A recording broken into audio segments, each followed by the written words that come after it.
My husband and I have been together for 10 years. He is on the spectrum, and for a long time I thought the neurodivergent traits all pertained to things that I could compromise on, such as a lack of sexual and romantic interest. I felt like I loved him enough to see past what he couldn't give me in these departments. We were best friends and an inseparable team. We have a home together and have relied on each other for everything. Neither of us have many friends. In the last month I've had what I would call some sort of emotional awakening. I've realized that I felt rejected every day. I was using social media and shopping as outlets to feel attractive for a very long time. Our communication is lacking and our conflict resolution is very poor. I will frustrate him and he'll throw something nowhere directed at me or bash his head into a wall. He'll say things he didn't mean. It is too exhausting for me to try to put any more effort into our relationship. ECT. I've asked him to change this and it never has happened.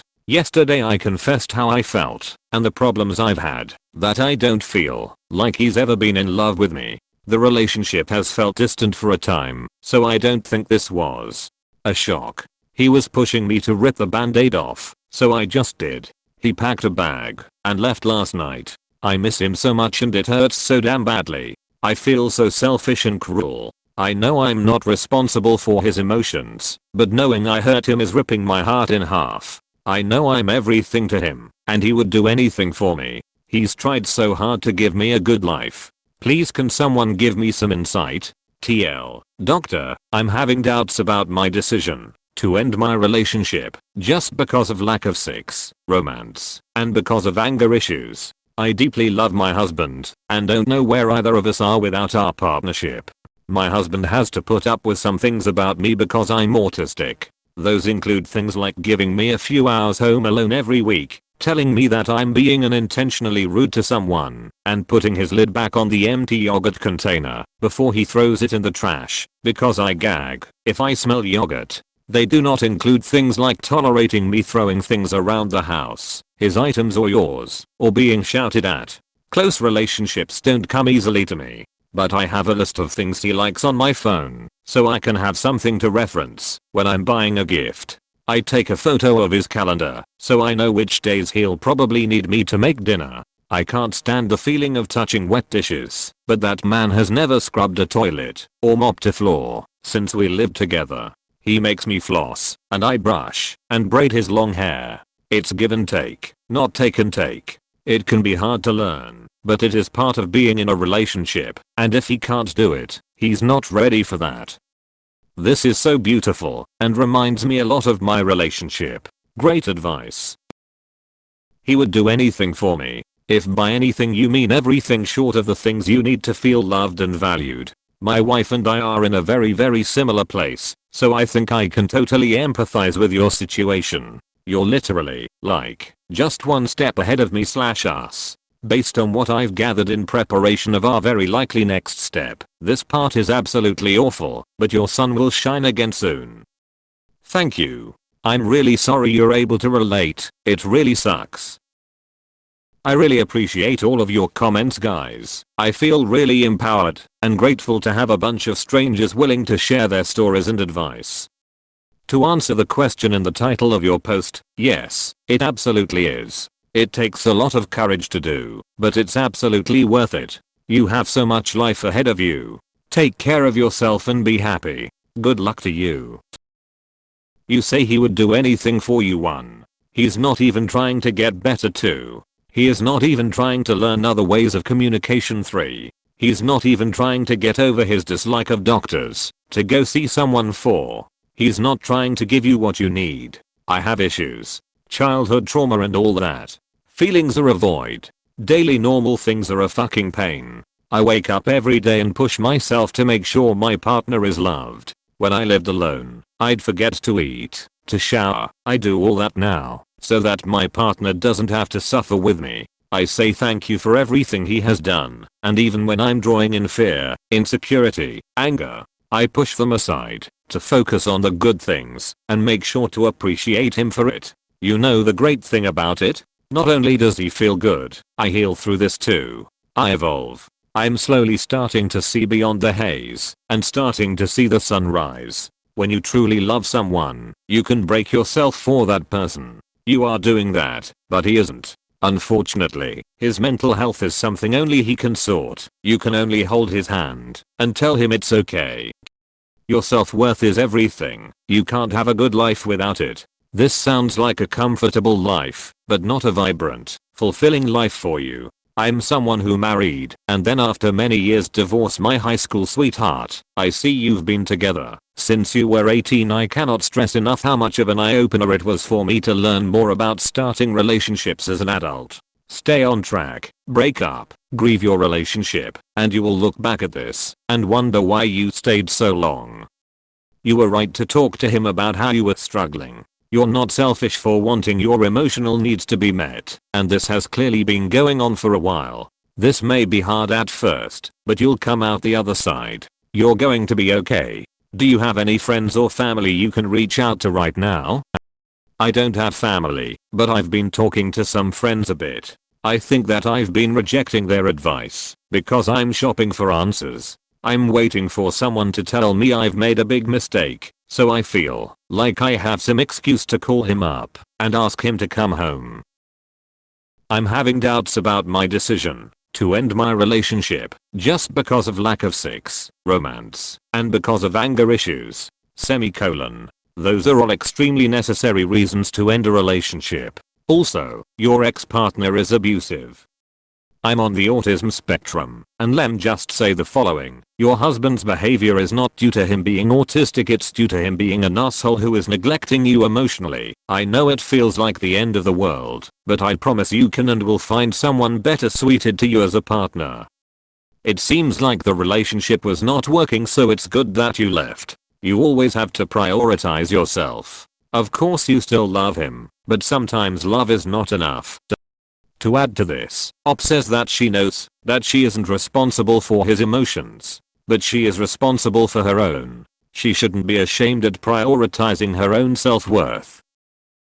While raising our 20-year son on the spectrum and seeing all the similarities in his and my behaviors, we came to the realization that I'm fairly certain to have undiagnosed ASD. I mentioned that because, like your husband, I also had issues with intimacy, though mine had an additional catalyst, which meant I either withdraw into myself 100% or I focus on my partner 1000%. We ended up getting a divorce after 15 years and she moved to another state a few years back. The thing is, we were still friends, as close to best friends as ex-spouses could be, while in other relationships. Which is how she ended up moving in with our son and I at the beginning of the year as a roommate. I'm not sure how she's handling the situation, but from my perspective, I have my friend and the mother of my children back in my life without the stress and pressure of sex and intimacy.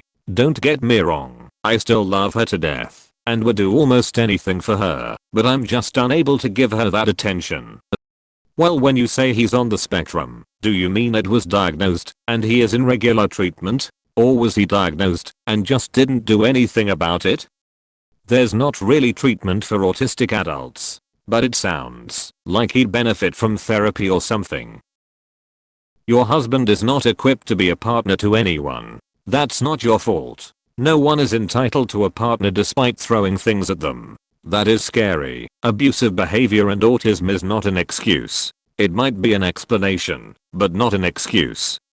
As someone on the spectrum, don't set yourself on fire to keep others warm. You won't ever get that energy back. It would be one thing if he was trying to work on even little pieces of it to try to make progress, but without him doing work, there's not even anything to support. All support is right now is enabling him to remain in his comfort zone, which is not challenging his habits or how he handles reactions. Yes, some things are harder for us, and it's different by the individual, but we have to learn to not hurt others around us if we want people around us, and we are absolutely capable of learning. His behaviors are not acceptable for a 30-year-old man. Even if these violent behaviors are not directed toward you, they are. It is still abusive, manipulative behavior meant to punish you. Not wanting to go to counseling at least shows how much he values your feelings and your relationship. He doesn't like doctors. Who gives a shit? That dislike, fear of work, challenge, criticism, is greater than his love for you.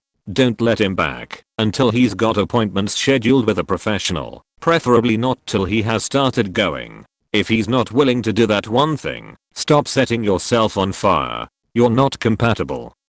You tried to ignore some of your emotional needs in order to make the relationship work, but now you've discovered that ignoring them does not make them go away, they get worse instead.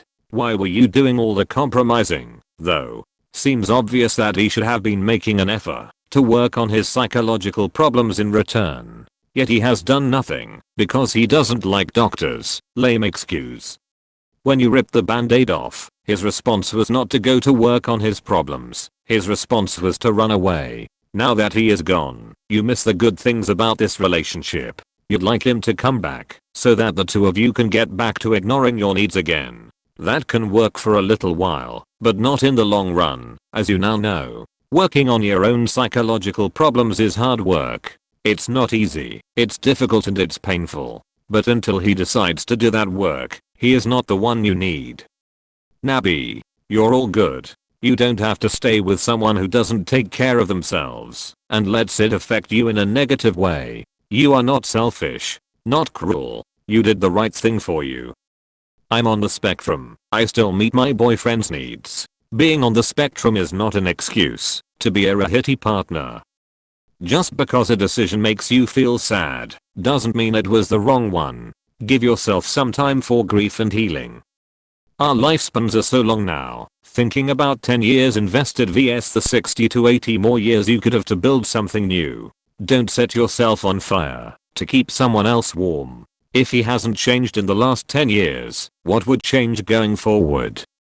I had a conversation with my partner a few years into our relationship about some related issues, and he worked hard to approach them and find solutions and ways to meet in the middle and to work with me so that we don't get to a place like this. It sounds like he has checked out and just didn't want to be the bad guy to me. It absolutely sounds like he broke up with her and just forced her to do the work of ending it.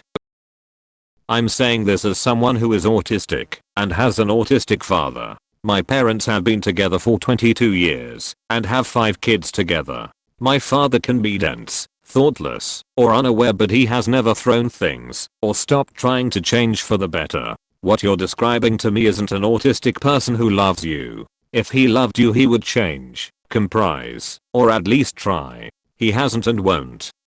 I know I'm everything to him, and he would do anything for me. I've asked him to change this and it never has happened. Think about it some. I have ASD, and coupled with childhood trauma I have largely always been touch averse. It started impacting my wife a ton, touch being her love language. It took a lot of time and therapy, but I'm very affectionate with her now. We recently had our 18th anniversary, and I'm proud of our relationship, and especially that my wife feels loved. It's incredibly important to me. You deserve that. You are a wonderful partner who is being deprived of your basic emotional needs, and your husband's excuses don't hold water. Your feelings are important, and he should treat them thusly. You haven't done anything wrong. I needed to read this right now. I just broke up with someone who is on the spectrum and have been feeling awful for a while. We had a couple of arguments largely centered around me not always being able to hang out. She would say manipulative, passive-aggressive things to make me feel bad for not being able to see her, and then blame it on her condition/lack of awareness. She used to always tell me how she thought I hated her when I couldn't see her. It got to the point where I didn't feel comfortable saying no to her because I was so afraid of how she'd react. I also found out she'd re-downloaded a dating app without telling me despite us agreeing to be exclusive. It took a while to realize that, in a healthy relationship, I shouldn't be made to feel bad that I have other things going on in my life. Just because I can't hang out all the time doesn't mean I don't care about the other person. I'm still working through some guilt, but at the end of the day I know I did the right thing. I'm very proud that I stood up for myself and my own happiness. You should be too. What others are saying is true. Being on the spectrum is not an excuse for being manipulative, passive-aggressive, etc. I know I'm everything to him, and he would do anything for me. Well, except he didn't do his part in the relationship to make you feel desired and important. If you were everything to him, he would react differently when you brought up your concerns. I'm so sorry he let you down this way, but you do deserve more. If you don't have your self-worth, what do you have? One day your house may burn down, and you lose everything. You might lose your job. Your friends may abandon you. One day your partner will die. If you still have your self-worth, you'll still have a reason to go on. Without it, you'll never be happy, no matter what you have. You deserve to be happy. You won't be with him. You aren't happy and aren't working anymore. He can't change, and you need something he can't give. It's no one's fault, but it is over. You made a lifelong decision quite young, and now that you are older you realize you have changed and need something else. That's fine. It's hard, yes, and heartbreaking, of course, but the majority of relationships end this way. Most people break up when they still love each other and want to be together. A lifelong partnership isn't built on love alone, and now you are experiencing it firsthand. I loved most of my exes when we split up, but it was still the right decision. Give yourself a chance for a better future. He might meet a better match too. It sounds like your husband wasn't happy in the relationship either. I've noticed a tendency for people, especially men, to act poorly and retract until the other person breaks up with them. Saying you should rip the band-aid off suggests this might be the case here. If you said to most people, including autistic people, how unhappy you are and what the problems are, then they would react with empathy, problem solving, and say they want to improve to keep you. He didn't do that. It may be that he doesn't need or like you as much as you think, or maybe you would just work better as friends.